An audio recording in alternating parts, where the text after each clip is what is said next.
Vamos dar uma olhada agora no DHCP, Dynamic Host Configuration Protocol. Vamos ver aqui um pouco do histórico, os objetivos, né? Aqui você vai criar esse protocolo aí, algumas funcionalidades do próprio protocolo, aplicações, questões de segurança e as referências bibliográficas. Então um pouco do histórico, né? Para a gente entender por que foi necessário um protocolo para configuração de endereçamento, configuração de gateway, configuração de máscara, associação desses endereçamentos com o endereço físico. Então, pegando lá na década de 70, né? Cara, era muito fácil, porque era meia dúzia de coisas que existiam, inicialmente 4 hosts, depois foram aumentando. Então não havia necessidade de automatizar configurações. Você fazia um arquivo texto. Não tem necessidade disso, ainda mais redes locais nem existia essa ideia ainda, né? Tão disponível assim. Eram alguns casos de pesquisa e nada mais. Início dos anos 80, começaram a aparecer essas estações sem disco, chamada diskless. Pô, isso aqui tinha muito no Network, Novell Network. Talvez foi o grande motivador para as redes Novell Network serem as mais usadas em redes locais. O que era isso aqui? Bastava eu ter um computador com uma placa chamado boot ROM, um chip na placa, hoje é o PXZ, certo? Mas na época era o boot ROM. Tu dava boot na rede e trazia teu DOS, teu Windows 3.1 para os clientes. Tudo usando rede. Nenhuma novidade, isso existe hoje, é como se fosse uma grande coisa. Isso há muito tempo isso aí, certo? E aí, por isso que vocês vão perceber que o nome do protocolo, até o filtro no Wireshark é bootp, boot protocol, certo? É um protocolo para dar boot. Como é que eu vou fazer para dar boot se eu tenho uma máquina que não tem nenhum endereço IP? Ela não tem endereço IP. Dou boot, endereço IP é endereço lógico. Eu só tenho endereço físico da placa. Então, como é que acontecia isso aqui? As primeiras soluções, usar ARP reverso. Eu cheguei a usar isso aqui, cara. Não sou tão velho assim. Mapeamento de IP para endereço físico. Certo? Para que fazer isso aqui? O que é o ARP, né? Eu sei o IP, quero saber o físico. O ARP é o físico, eu sei o IP. Então, eu anuncio o endereço físico e recebo o IP. É uma forma básica de como funciona o DHCP. É baseado no endereço físico, certo? Só que extremamente limitado, que dava só um IP para o cara, nem máscara tinha. Certo? Não vê nem máscara de rede aqui. Até porque máscara de rede não é algo tão antigo assim. Foi criado bem depois. Usava só a parte de IPs Classical, só com classes. Bom, depois, não muito tempo depois, foi definido o protocolo BootP, que é o Bootstrap Protocol, que é uma evolução do RAP, que com algumas opções de configuração incluídas. Então aqui começou a aparecer a possibilidade de colocar máscara de rede, informações, por exemplo, do BootP de servidor de tempo. Então começaram a vir outras informações, não só IP. Certo? Em 89, primeiras iniciativas de ITF para automatização de configurações de hosts com mais recursos. Então veja, a gente usa DHCP basicamente para endereço, mas pode fazer outras coisas. Por exemplo, eu posso anunciar o servidor Wins, posso anunciar o servidor de DNS, gateway, máscara, arquivo para dar boot. Eu posso fazer tudo isso no DHCP. Ainda tem opções que eu posso usar para outras coisas. Posso estender ainda o protocolo. Então, definindo a RFCI 2131. Aqui um exemplo de um boot, certo? De uma máquina, nesse caso aqui, usando o PXE. Esse PXE, na verdade, é o seguinte: LAN boot. Tudo quanto é BIOS tem isso hoje. VMware tem isso aí. LAN boot, Network boot. O que ele faz, na verdade? ele associa a busca do sistema operacional pelo DHCP. Quem é que solicita endereço? Isso é a primeira coisa que o pessoal entende errado do DHCP.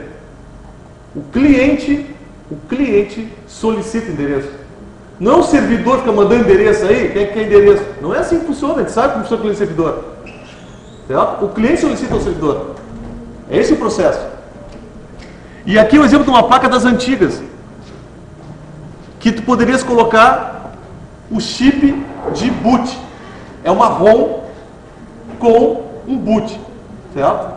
Muito usado aqui no Novell Network.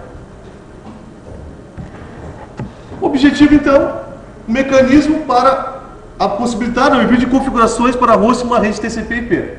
Esse é o objetivo principal. Composto de dois componentes básicos. Então, ele tem um protocolo para o repasse de parâmetros de configuração, baseado em cliente e servidor, e uma estrutura para alocação de endereço de rede para os hosts. Então, eu tenho uma configuração e eu tenho um protocolo. O que a gente vai fazer na prática aqui? A gente vai fazer uso das configurações. Eu não preciso nem saber como é que funciona um protocolo de DHCP para usar ele. Certo? O que eu tenho que entender? Que parâmetros eu vou habilitar para serem distribuídos na rede. É isso que eu faço. Certo? Funcionalidades, então. Eliminar a configuração manual dos hosts. Até hoje, cara, 2013, tem cara com planilha, com endereços IP de cada máquina. Ah, porque eu tenho anotado aqui na minha planilha. Pô, sério, cara. Faz isso aí, no DHCP, no arquivo de associação de endereço físico com IP. Formata a máquina. Ah, cadê o endereço do negócio? Conflito de IP. Bacana, dureza. Certo? Se não for provocado, pode ser provocado facilmente, né? A gente sabe disso. Pega o endereço físico, o endereço IP, bota qualquer um aqui, bota o endereço do gateway na minha máquina. Se eu tiver direito de fazer isso. Mas, pô, usar coisas manuais, tu usa para 10 computadores. Tu usa para 1000. Não tem como. Com isso, se evita o conflito de endereçamento, é automatizado. Por que vamos preocupar com isso, cara? Não se instala um servidor de DHCP por subrede. Então eu posso ter um único servidor de DHCP e atender diversas VLANs, diversas redes diferentes. Eu posso ter vários sorteios para redes diferentes no mesmo servidor de DHCP. Permitir múltiplos servidores na rede, então o DHCP prevê isso. Olha que maluquice. Ah, mas não posso ter 2 servidores de DHCP numa rede? Pode sim. Isso está previsto na RFC. Pode. Eu posso ter balanceamento de carga. Eu posso ter configuração failover. Então um servidor deu pau, o outro assume. Eu posso dividir a distribuição dos endereços. Por exemplo, eu tenho 50 endereços. Um servidor de DHCP sorteia 25 e outro sorteia 25. O que acontece quando um sorteia os 25? Ele para de distribuir. Ele não presta mais. E o outro empresta o resto. É possível fazer isso. Esse é outro mito. Certo? Um dia a gente vai fazer aqui mitos e verdades em redes. Certo? Mas isso vai ser uma outra etapa. Possibilitar que hosts possam ser movidos entre as redes. Pô, isso aqui é grande facilidade, né, cara? Pá, olha que muda isso aqui. Chega em qualquer rede, pluga um cabo, recebe o endereço, estou usando, cara. Beleza. Vou em casa, boto ali, pego meu notebook, levo a qualquer lugar. Uma facilidade para o usuário. Isso não existia, cara. Tendo assim, não existia isso aí. Tinha, tô na rede da contabilidade, por exemplo, o que eu posso pegar aqui, hein? Ah, bota o... Pô, tá louco? Isso aí não tem como tu controlar isso. Aí volta para a planilha. E outra grande coisa, plug and play. Ligou, botou, está funcionando. Um abraço, pô, incomoda mais. Certo? DHCP é um serviço que pouco incomoda. O que incomoda o DHCP são os caras que botam o serviço de DHCP que não é para usar. Exemplo, cara liga um access point na rede, o servidor de DHCP é ativado. Fica enchendo o saco, sorteando IP que não tem nada a ver. A grande vulnerabilidade do DHCP é o seguinte, ele é baseado em broadcast. Então, se eu chegar numa rede local e eu tenho acesso a um switch, por exemplo, e eu botar um servidor de DHCP, eu vou ser distribuído para todo mundo. A minha máquina aqui, qualquer máquina de vocês, não tem como. Vocês vão achar que é um absurdo, mas tem os motivos para isso. Não tenho como fixar um servidor de DHCP. Eu não tenho como fixar isso. A minha máquina vai pedir na rede, alguém tem um IP para me dar? Essa é a pergunta que vai acontecer. Se tiver um servidor de DHCP que responda mais rápido e não for legítimo, ele vai responder para mim, você pegando aquele IP e é isso aí. O que acontece na prática? Windows, Linux guardam o último endereço que foi recebido no cliente. E quando eles fazem a solicitação do endereço, eles tentam confirmar o último endereço. Isso vocês já perceberam, é comum. Recebo esse mesmo endereço sempre, mas isso aí é protocolo. Junto com, digamos, uma funcionalidade do sistema operacional. Ele tenta fazer isso. E se não estiver disponível, vai receber outro. De qual servidor? De qual estiver disponível na rede. Olha o mal que tem isso. Se o cara largar um DHCP nada a ver na tua rede, ele vai distribuir para todo mundo feliz. Eu não tenho como dizer na minha máquina de forma legítima esse DHCP, esse servidor, é o quente ou não é? Vou mostrar algumas ferramentas depois que vocês podem identificar servidores são legítimos, servidores não são legítimos. Mas você não tem como parar ele, entende? Não tem como mandar um comando mágico e mandar parar o DHCP. O que tu tem que fazer? Descobrir onde está o servidor DHCP, em qual porta do switch, desabilitar ele lá. É isso. É fácil descobrir a máquina. Normalmente, o servidor DHCP, que está, digamos assim, colocado na rede de forma errada, mas involuntária. Errado, mas involuntário. Não malicioso, involuntário. Vai sortear o gateway. O gateway vai ser o próprio servidor DHCP. Não é assim que funciona o servidor DHCP desses APs? Impressoras, servidores de impressão, até servidor de impressão tem DHCP. Olha que maluquice que é. Tu consegue chegar na console do equipamento. E aí tu pode tentar entrar com o usuário sem padrão, admin, tentar desabilitar isso aí, ou identificar que tipo de equipamento é. Isso aqui, cara, um AP lá do, sei eu, lá da gerência que bloqueou. Agora, se o cara fizer, por exemplo, uma configuração do DHCP dele e sortear um gateway que não é aquele próprio servidor, ele pode fazer isso também. Eu vou descobrir esse cara pelo endereço físico dele, usando o ARP, já fica mais difícil. Mas eu posso, olha só, eu posso pegar o servidor DHCP e sortear endereços quaisquer. Desde que eu tenha um IP naquela interface, naquela rede, eu posso sortear o que eu quiser. Linux, peguei um Linux aqui, eu vou sortear a faixa 172.16.52. Por quê? Porque eu quero. O que eu tenho que fazer? Cria um interface, né, um IP virtual no meu Linux e sorteia aquele DHCP. O que acontece com o cara que pega aquele IP? Não faz nada. Não sai pela internet, não faz nada. Só acessa máquinas que estão naquela rede. Então é bem fácil fazer isso aqui, certo? É um serviço simples ao mesmo tempo destruidor. As redes hoje dependem do DHCP. Certo? Bom, esse Bootstrap, veja, foi padronizado em 85. Antes disso aí, os caras usavam HARP, ou usavam manual, configuração manual de IP. Ainda é usado, óbvio, um servidor eu não vou botar DHCP, cara. Ou se o servidor DHCP tem algum problema, o meu servidor tenta renovar o IP e não consegue, ele vai liberar o IP. Aí eu fico sem IP no servidor. Manual em servidor. Regra número 1. Endereçamento IP em servidores, manual. Entendido? Não quero que DHCP aí. Ok? Então vejam só. Os hosts podem configurar parâmetros de endereçamento na inicialização, prever 3 serviços, então define endereço, detecção de endereço do IP do servidor, nome do arquivo a ser carregado e executado pelo cliente para dar boot. Então como é que funciona essa questão de boot?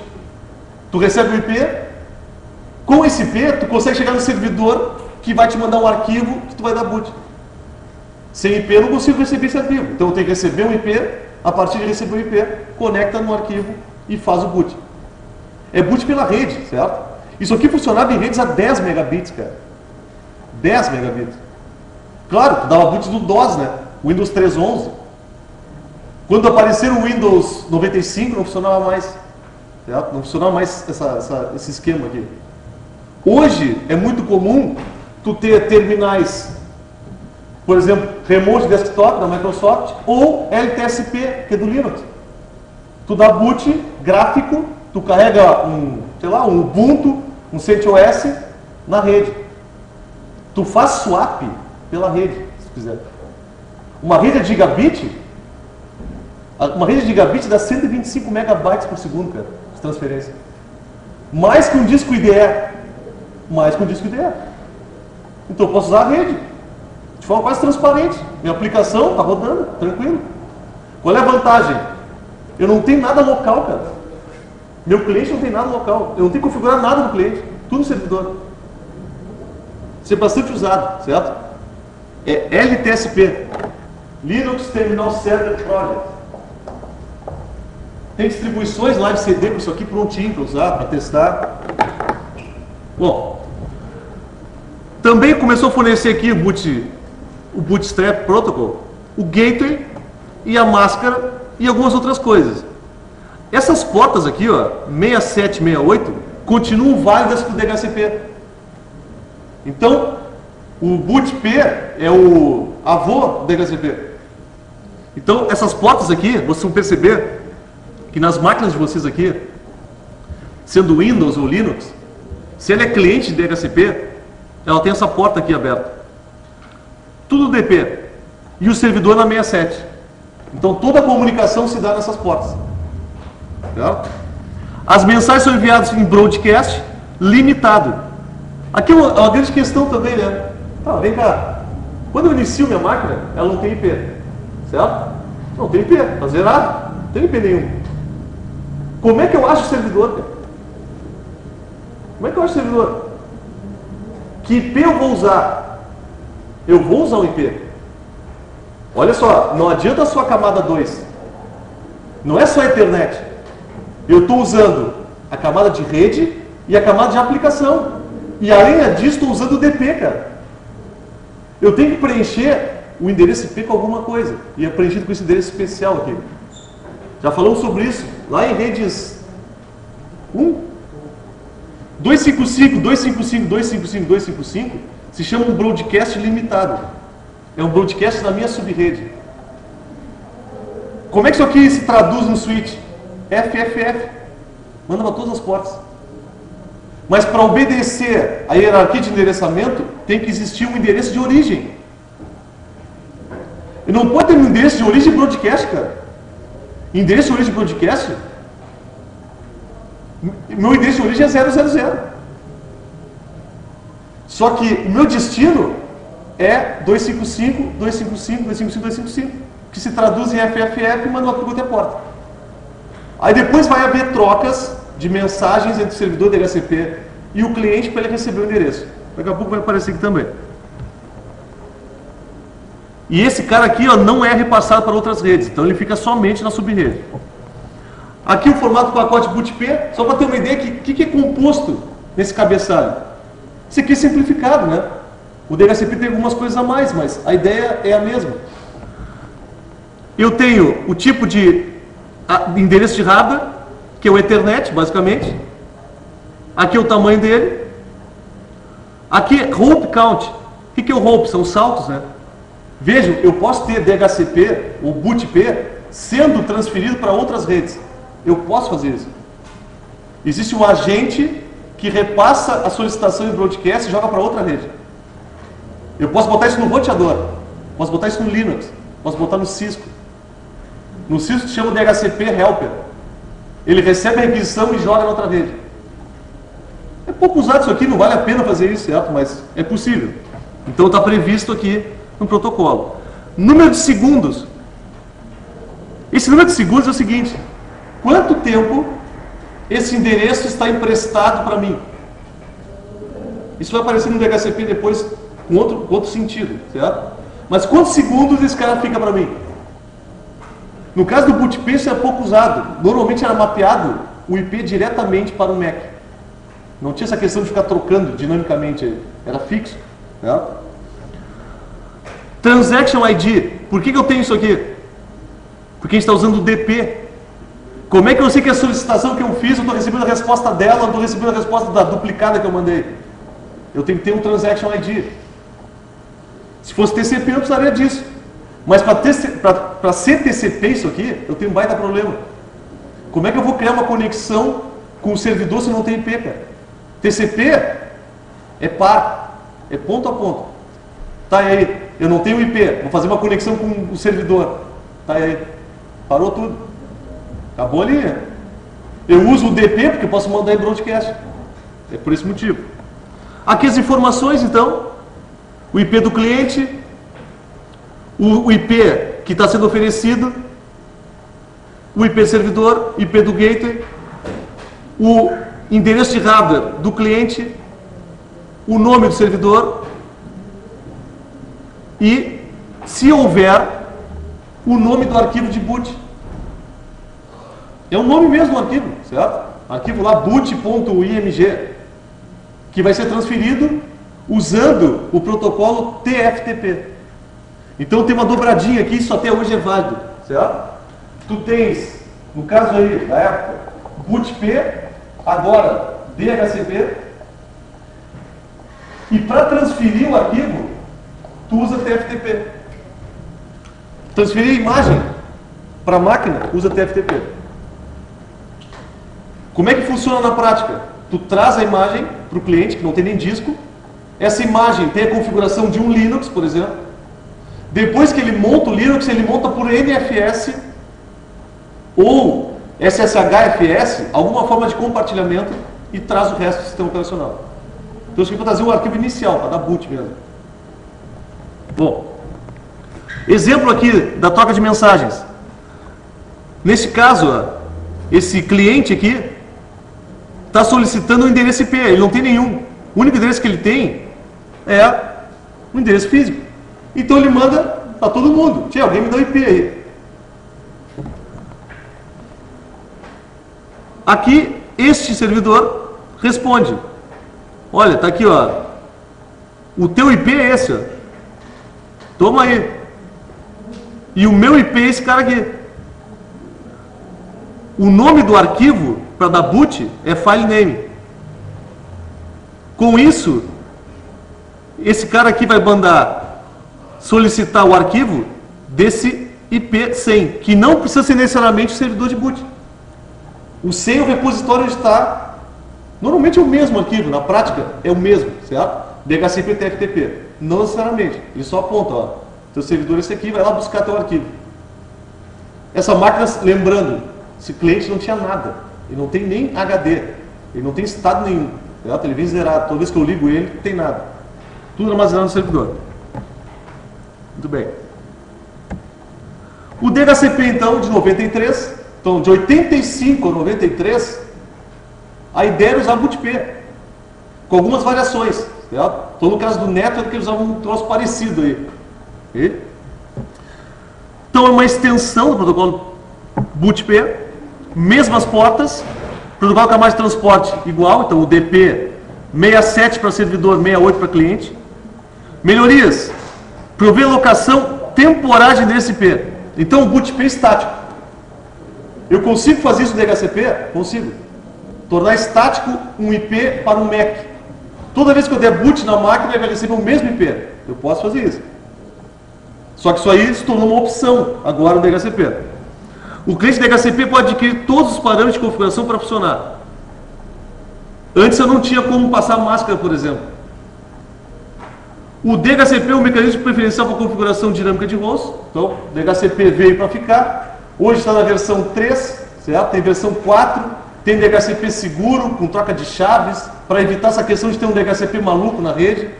Tem isso aí também. E é compatível com clientes bootp. Então, se lá, sei lá, tem uma máquina bootp, pô, tem que ser uma máquina antiga, né? Mas acontece, cara. Em que casos? Pô, em indústria. Tem um equipamento lá de 20 anos. É uma máquina qualquer lá que tem IP, sei lá, imaginar. Usa bootp. Ok, DHCP vai resolver. Trocas de mensagens. O que muda em relação ao bootp? Na verdade, ele tem a solicitação da mesma forma e o recebimento de mais informações. Que o outro estava restrito apenas ao IP e, se opcionalmente, a um arquivo de boot. Em relação ao Wireshark, qual é a sequência? Veja, qual é meu IP de saída? É o IP reservado, 000. A gente viu 000 como rota saída padrão, né? mas ele tem outra função. Isso indica que eu não tenho IP. No caso do DHCP, indica assim, ó, não tenho endereço. Estou zerado. Bom, é feita a solicitação, DHCP request, o número da transação aqui, certo? O servidor responde, ele está negando aqui, inicialmente. Na verdade, esse cara, o que ele fez? Ele mandou para cá, e por que deu um NEC? Porque provavelmente ele tinha um endereço anterior, que o servidor não tem. Então o servidor assim, esse endereço aqui, eu não vou te renovar esse endereço, porque eu não sei o que é isso aí. Ele está negando essa primeira etapa. Isso acontece quando eu tiro minha máquina dessa rede, levo para minha casa. Eu chego lá e vai solicitar um endereço para o servidor. Tia, não sei que endereço é esse aí. Isso aparece nos logs da DHCP, vocês vão ver depois. Não sei.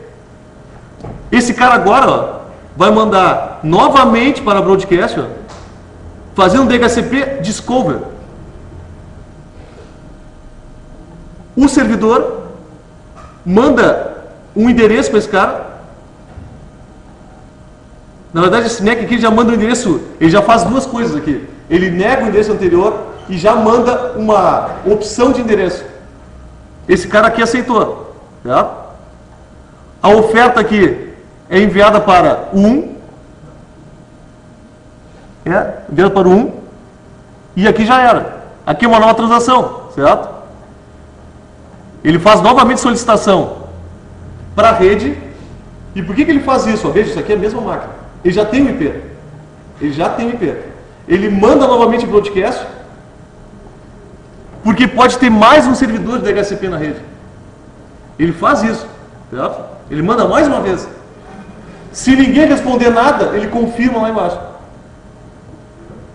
Por que é o confirmar? Se já foi sorteado esse endereço por outro servidor de DHCP, o outro servidor de DHCP mandaria para ele negação.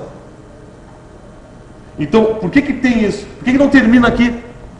Devia terminar aqui, ó. Ele só confirma o IP para o cara depois que não há, com certeza, nenhum servidor de DHCP em conflito, vamos dizer assim. Só que isso aqui, na verdade, são servidores legítimos, né? É servidor que os caras botam de qualquer jeito aí para avacalhar a rede. O seguinte, eu consegui ver tranquilamente fazendo ipconfig release, ipconfig renew e botando o Wireshark ali, é bem fácil de ver isso aqui. Aqui a questão do campo options, né? Que opções eu posso enviar, que é os tipos de mensagem. Então, discover, offer, request, decline, EC, NEC, release, inform. Ipconfig release. Me lembra uma coisa, né? O que tu faz com o ipconfig release? Na verdade, tu libera o teu IP para o servidor e emprestar para outros. É isso que tu faz, quando dá ipconfig release. Mas aí eu dou um ipconfig renew. Eu renovo logo em seguida. O que ele faz? Ele vai no servidor e quando ele manda essa mensagem, ele manda o último IP que ele estava. Tia, tu posso usar esse mesmo IP? Pode. Toma. Usa por mais um tempo aí. Se eu tiver uma rede que tem um monte de gente brigando por endereços, eu não vou pegar o mesmo endereço, provavelmente. Talvez eu não pegue nenhum endereço. Isso pode acontecer também. Eu tenho 5 máquinas, estou sorteando 3 IPs. Cara, alguém vai ficar sem. Em ADSL, por exemplo. Em ADSL, recebe IP dinâmico, é DHCP. Tem um IP para cada assinante? Acho muito difícil. Certo? Acho muito difícil. Talvez não tenha. Porque os caras fazem uma estimativa. E mesmo que tenha, por que eu não renovo sempre o mesmo? Porque é a opção do servidor não fazer isso. É a opção do servidor, cara, não, para que pode sortear sempre o mesmo? Se eu não, por exemplo, se eu não desligar o meu modem, eu vou ficar com o mesmo IP. Salvo alguma troca, eu vou mostrar para vocês depois como é que funciona. Mas se eu desligar e ligar de novo, automaticamente eu pego outro endereço. Porque o servidor lá ignora o último endereço recebido. Eu posso configurar isso. Não quero que renove nunca o endereço pelo mesmo. Troca. Isso é configurado, certo? Mas isso na verdade não é o protocolo em si. Isso é como o servidor implementar. Então aqui um exemplo, ó, dessa requisição, boot request. Aqui, o IP que eu estou, os IPs aqui zerados, que são, na verdade, vão ser preenchidos pelo servidor. Eu estou fazendo uma requisição aqui. Por que eu estou mandando meu IP? Essa aqui vai ser a informação que o servidor lá vai verificar. Esse IP que tu está pedindo aí está livre para mim aqui? E não foi emprestado ainda? Então retorna para ti. Tá? Outras opções. Master Subrede, servidor de DNS, nome do host, nome do domínio, endereço de broadcast, rotas estáticas. Eu posso mandar rotas estáticas no DHCP. Então pode ter um cliente que quando ele recebe o endereço, monta uma rota estática.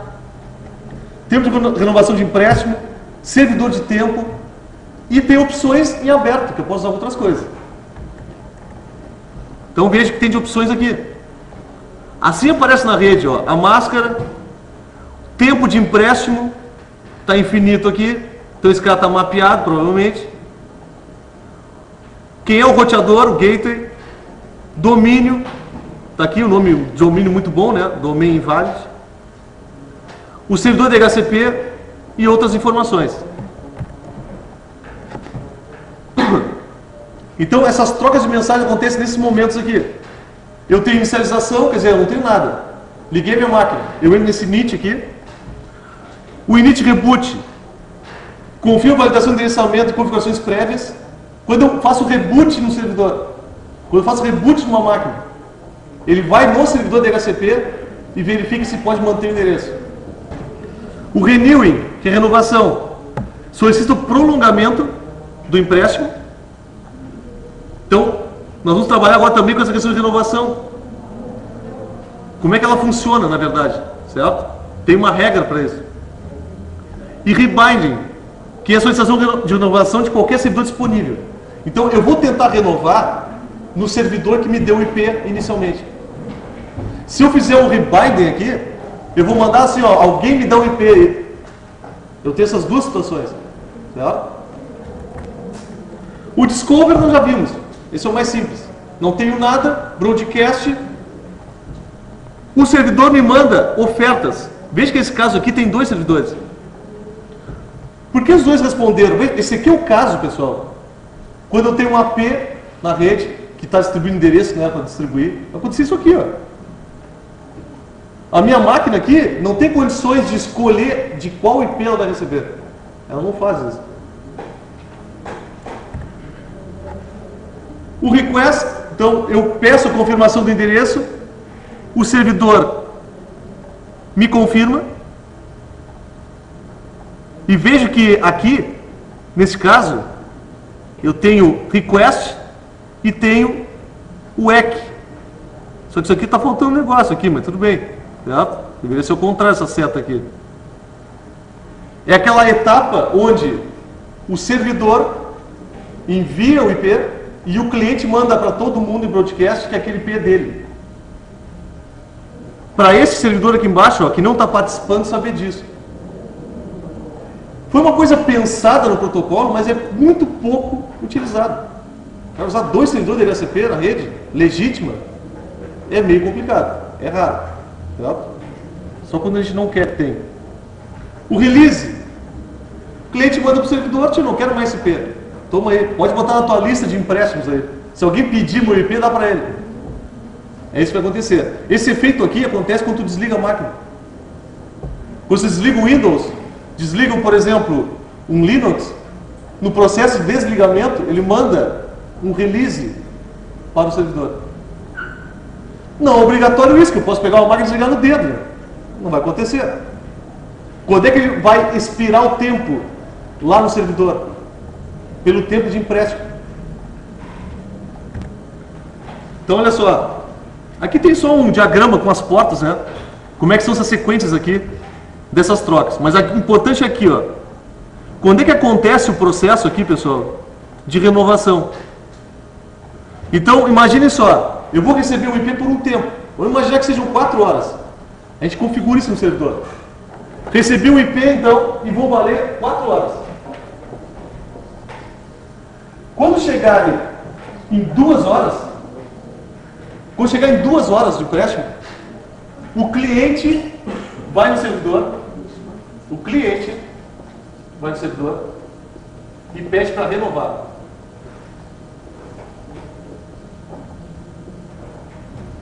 Então vejam só, por que quando eu deixo o meu modem ligado ele não perde o endereço? Porque a cada 50% de tempo de empréstimo, ele vai no servidor e renova. Se ele conseguir renovar, vai voltar para 4 horas de novo. Volta esse cara aqui para 4 horas. E vai seguindo esse ciclo. E o que acontece quando o servidor nega isso? Não vou renovar. Quando faltarem, quando já tiver empréstimo de 75% do tempo, quando é que 75% do tempo de 4 horas? 3 horas? Ele vai de novo. Ele tenta renovar novamente. Renovar. Se der ok, volta para 4 horas. 4 horas de empréstimo. Tá? Se não der ok, ele vai chegar no 100% aqui e vai perder o endereço. Certo? Ele vai dar um release. Esse é o procedimento do protocolo. E protocolo é o seguinte: mas eu não quero liberar meu IP, eu ficar com ele para sempre. Sendo um protocolo, tem que ser obedecido às regras. E quando é implementado o protocolo DHCP, ele tem que funcionar desse jeito aqui. Quando terminar, IPzinho 000. Tá? Essa aqui é a lógica. Então, de manter o endereço. Eu tenho duas situações. Se eu renovar forçado, eu vou no servidor, ele tem IPs disponíveis, ele me renova e volta o tempo original. O tempo de empréstimo. Se eu não fizer nada, deixar a máquina ligada, chegou 50% do tempo, ele vai no servidor e renova. Volta novamente o tempo original. Se ele for 50% do servidor, não renovar, 75% não renovar, ele expira o tempo e libera o endereço. Certo? Aplicações, então. Bom, servidores e clientes de DHCP existem para a maioria dos sistemas operacionais. Certo? Qualquer celular, qualquer porcaria que vocês imaginarem tem servidor DHCP. Desculpe, cliente de DHCP. Servidor DHCP também, qualquer porcaria tem. Certo? Qualquer AP tem. Switch tem. O problema é, muitas vezes está habilitado de forma padrão. Liga na rede, está distribuindo endereço. E aí é um caos. No Linux, a implementação mais comum é o ISC DHCP. No Windows, tem o Microsoft DHCP Server, que é o mais utilizado. Atualmente estão todos os modems, roteadores DSL, possuem implementação de servidor DHCP e cliente para receber pelo provedor. Então, ele é cliente na interface externa, que ele recebe do servidor do provedor, e ele é servidor na interface interna, que ele distribui endereço para dentro. Okay? Então, aqui um exemplo, né, de configuração de DHCP. Olha só. O que eu tenho que configurar aqui? Bom, obviamente, uma faixa de endereço, né? A máscara aqui, o gateway padrão, posso configurar o servidor DNS, um servidor DNS secundário, um domínio, tempo de concessão. Eu posso definir aqui, ó, tempo infinito. O que é um tempo infinito? Se eu botar um tempo infinito e a minha máquina estiver ligada, ela não vai fazer esse renew aqui. Ela não vai fazer isso. Tá? Recebeu o endereço, vai ficar com o endereço ali. Só tem um probleminha. Quando eu desligo ela faz release. Ela faz release. Quando eu ligo a máquina novamente, ela entra no 000. Ela entra aqui. E aí ela vai fazer novamente solicitação na rede. Então, nesses casos que tem servidores de DHCP na rede, certo? Exemplo, as máquinas todas estão com IP aqui. Eu pego o servidor de DHCP e boto agora aqui. Essas máquinas aqui não vão ter problema nenhum. Por que não tem problema nenhum? Porque não expirou 50% do tempo de empréstimo e elas vão ficar bem quietinhas. Porque o servidor não fica se anunciando na rede. Entendam isso? Ele não fica se anunciando. Quando uma dessas máquinas aqui chegar no seu período de 50% de tempo, ou vocês desligarem a máquina e ligarem de novo, provavelmente vai pegar o endereço desse servidor que eu botar aqui. Aí começa o problema. E digamos, para analisar esse tipo de problema, o que vai acontecer? Dentro desse laboratório aqui, Gerson, tua máquina não está funcionando. Gustavo, tua máquina funciona. Marcelo, tua não funciona. Pô, e agora? O que é isso? Não está funcionando o sistema. Não acessa a internet. Então, mas a máquina do Júlio acessa aqui. Tá tu ligado no switch, cara. O que está vindo aqui? Qual é o teu IP que tu tá aí, cara? 10.0015. Opa, parei. Nossa rede aqui é 192.168.2. Aí tu já vê que a coisa está feia, certo? Confere teu endereço aí. Teu endereço está estático ou tá dinâmico? Não, está dinâmico. Então faz um testezinho aí. Bota esse IP estático aí na tua máquina. Se o cara tiver condições de fazer isso, né? 99% das vezes não vai ter. Mas bota o endereço estático aí. Funcionou? Ok. Então temos o nosso amigo DHCP fazendo coisa que não é para fazer. Certo? Mas esse é o tipo de problema que tu vai receber uma chamada. Funciona algumas máquinas, agora a minha voltou a funcionar. Eu desliguei e voltou a funcionar. Quando desligou, deu release, tu tem teu servidor de DHCP legítimo e tem esse pirata aí. Tu religou a máquina e pegou o legítimo. Ah, voltou a funcionar, muito obrigado. Esse spot de vocês é excelente. Tchau. Liguei de novo a porcaria e continua sem funcionar. Esse é o outro lado, vai ser também. E a gente não tem mais controle sobre isso. Fica reiniciando aí. Aí quando tu fala aquelas absurdas assim, eu reiniciei 4 vezes e funcionou. Aí o que o cara vai associar ao usuário? O que ele vai associar? Tia, toda vez que der pau, reinicia 4 vezes. E aí funciona. Ri para não chorar. Bom, aqui o caso do DHCP da Microsoft tem as mesmas informações, certo? As ideias são as mesmas. Aqui, em vez de ter faixa de endereço, vai ser um escopo de sorteio. Bom, aqui um exemplo usando o WebMin, que a gente vai dar uma olhada depois. Uma consolezinha web para gerenciamento do DHCP. É legal para visualizar, certo? As máquinas que têm fixo o mapeamento, né, de endereço físico para IP. É bem legal essa interface para trabalhar com DHCP, certo? Não para vários serviços não é legal, mas o DHCP é bem tranquilo. Até porque vocês vão ter casos do seguinte, vocês vão delegar, por exemplo, para o pessoal técnico cadastrar, por exemplo, endereço físico e IP. Tu delega para o cara, não precisa dar root para ele em máquina, não precisa fazer nada disso, certo? Ele pode usar toda a interface web. Depois a gente vai dar uma olhada nesse cara aqui. Aqui uma configuração que nós vamos usar no Linux. Então, obviamente em modo texto.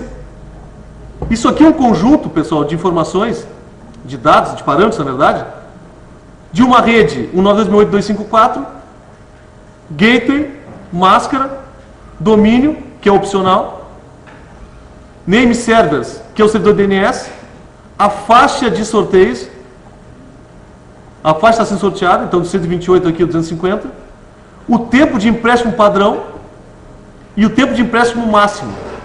Então, olha só, questão do tempo de empréstimo. Aquele máximo, o máximo é o seguinte, é o máximo de tempo que vai ser usado o endereço. A partir disso, não haverá renovação. Então, esse é o tempo máximo, isso aqui em segundos. Quanto tempo dá isso aqui? Em horas? Esses segundos aqui. Quanto é que dá? 12 horas? E esse cara aqui? 6 horas. É interessante deixar um tempo curto ou longo no DHCP? O que vocês acham? Depende qual é o objetivo da rede.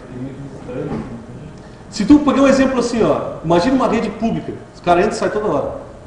Como é rede sem fio, por exemplo. Entra e sai toda hora. Tu vai sortear, por exemplo, uma faixa de 500 IPs. Se tu tiver, sei lá, uns 600 caras que entram e saem dessa rede, rapidamente acabaram os IPs. Se tu usar, por exemplo, 8 horas para empréstimo, coisa do tipo assim. Se tu usar 5 minutos, o que vai acontecer? A cada 2 minutos e meio, depois que ela receber um IP, ele vai meter broadcast na rede. Certo? E aí tu tem um problema. Que tu vai gerar um baita tráfego de broadcast para os caras só ficar renovando o endereço. Então tem que avaliar isso. Certo? O que é um tempo razoável numa rede administrativa, corporativa comum? 8 horas, cara. Período do cara durante o trabalho, 8 horas no máximo. Quer deixar 10 dias? Não deixa, não tem problema. A tendência é renovar sempre no mesmo endereço. Essa é a tendência. Se tu quer que seja o mesmo endereço, tu vai usar essa situação aqui, ó. Tu vai fixar o endereço. Pega o endereço MAC do cliente e associa o endereço. E esse cara está fixo aqui. Então esse 100 não vai ser sorteado para ninguém. Aí o cara pode estar imaginando o seguinte: então, mas peraí, então está resolvido o meu problema. Se o cara chegar na rede, todo mundo usar DHCP, não vai acontecer problema nenhum. Acontece que qualquer pessoa que chegar na rede e botar um IP da faixa sorteada, poderá haver colisões de IP, conflito. Mas o servidor DHCP tem uma certa inteligência. O próprio Windows tem certa inteligência em relação a isso. Vocês já repararam o seguinte: quando vocês botam um endereço estático no Windows, o que ele faz? Ele leva um tempo que ele faz ping na rede, para ver se ninguém está usando esse endereço. Na verdade, ele usa um API gratuito. Não é bem ping que ele faz. Ele solicita na rede se alguém tem o endereço físico daquele IP. É isso que ele pergunta. Alguém tem o endereço físico desse IP que eu estou recebendo agora aqui? Se ninguém responder, ok, não existe conflito. E o DHCP? Ele faz configurações, por exemplo, o cliente faz configurações de dar ping antes de confirmar o endereço. Então ele recebe o endereço e dá ping. Tem alguém que se IP aí? Não, ok. Ou usa API gratuito. API gratuito, lembram disso? API gratuito é o quê? Eu faço um API só para saber se alguém responde para mim. Se alguém responder, está usando aquele IP. Bom, aplicações, né? Cliente DHCP, todos nós estamos usando aí. No caso do Microsoft Windows, o ipconfig. Esse seria a interface com o servidor DHCP, o cliente DHCP. E no Linux, o DHClient. Uso bem tranquilo aqui, ipconfig renew, release. E no caso do Linux, DHClient é a interface. E aí vai então solicitar o endereço físico, o endereço IP. Segurança, então, quais são os problemas aqui? Bom, já falei de alguns, né? Primeiro deles aqui, aí tem a ver com o administrador. Configurações erradas do DHCP. Ah, botei o gateway errado. Sabe qual é o problema disso aqui? Na verdade é o seguinte, cara. Volto a dizer, o servidor de DHCP não manda coisas para os clientes sem ser solicitado. Então imagina só, botei o gateway errado, cara. Era 2 e botei 1. Todo mundo que receber endereço, eu não tenho como do servidor de DHCP mandar os caras, não, renova aí, ó. Não tem como fazer isso. O que tu vai fazer? Vai ter que mandar o cada um release e o renew, ou reiniciar a máquina para fazer isso. É? Quando é que acontece isso aqui? Também. Muito comum agora no Windows 7, Windows Vista. Há um problema, por exemplo, no switch. A desconexão de um cabo de rede. Tu desconecta o cabo de rede, bota de novo, ele vai fazer novamente um renew. Então quando dá um pau no switch, tu liga de novo as máquinas estão tudo zeradas no endereço. Ele tem que mandar forçar, mandar dar um renew. Certo? Claro que se tu deixar um tempo a máquina ligada, daqui a pouco ela vai fazer isso. Mas para tu forçar, tu desativa e ativa a interface, ou tira e coloca o cabo de novo, ele detecta isso e faz novamente a solicitação do endereço. Isso acontece, é bastante comum. Falta de energia, desligou um switch no meio do caminho e não desligou as máquinas. As máquinas ficam sem conexão, dependendo do tempo, elas ficam com o IP zerado, nesse caso aqui. Aí tem que fazer o processo de novo. Veja que o nome do DHCP pirata tem um nome bonito. Rogue DHCP. Que seria um DHCP intruso, certo? O cara botou um servidor DHCP na tua rede, sem tu saber. Mas tu vai saber em algum momento, né? É difícil detectar. Se tu não tens switches gerenciáveis, vai ser um horror se tu achar isso aí. Tu vai ter que ir lá no teu REC começar a tirar cabo, até descobrir que é um maldito. Okay? Se tu tens switch gerenciável, tu vai pegar o endereço físico que está sendo sorteado desse servidor DHCP. Bota o TCP dump, o Wireshark, certo? Usa uma ferramenta que eu vou mostrar para vocês aqui, que é o DHCP Lock, que detecta o endereço físico de quem está sorteando. Então tem como descobrir, mas aí, aonde está esse cara? Bacana. Estou tirando os cabos aqui do rack principal do meu Core. O Core já está elogiando, né? Core nenhum, não tem nem gerenciado. Estou puxando o cabo aqui, ó, é lá do prédio da oficina. Tá, então vai para lá, vai chegar lá. Tem mais um switch, tirando o cabo. Ó, parou aí? Parou. Então esse cabo aqui. Onde é que está esse cabo? Aí tu vai olhar, tem uma eletrocalha. Vamos seguir a eletrocalha. Aí vai cair aqui, ó, cair dentro dessa sala. São terror, né, cara? Filme de terror, né? Ninguém se visualizou fazendo isso, né? Que bom, que legal. Todo mundo tem caminho estruturado, identificado. Parabéns, certo? Outra coisa que pode se fazer, que não é só, digamos, atrapalhar a rede, certo? Eu posso fazer um uso malicioso também.